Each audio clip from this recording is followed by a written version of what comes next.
So I know you talked a lot about with your own personal experience and with those your peers and that have had a lot of experience with trauma and then joining the trans movement. But what is kind of your stance? I know you kind of touched on it a little bit, but on like homosexuality and like that idea, because I know like personally the people who I know who are part of that community have not had like serious and significant or like family like trauma, and especially the way you have, which is obviously horrible. So like, what's kind of like your um I guess like beliefs on like the homosexuality part of the LGBTQ movement? So I think that homosexuality is a behavior, actually. I don't think that it's an orientation. I think it's a behavior.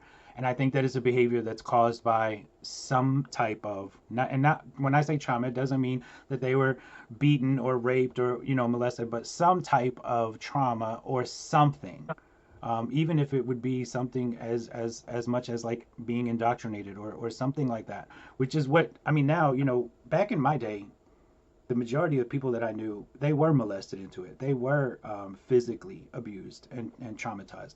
But nowadays, it's pretty much from the time you start pre-K that it's being embedded into you.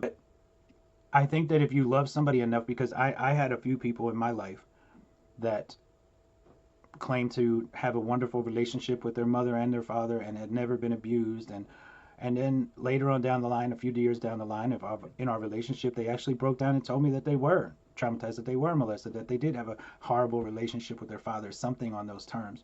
So I like to put it out there that if you really truly care about somebody, that you would definitely try to get to know them well enough to be able to say what happened to you and how can I help.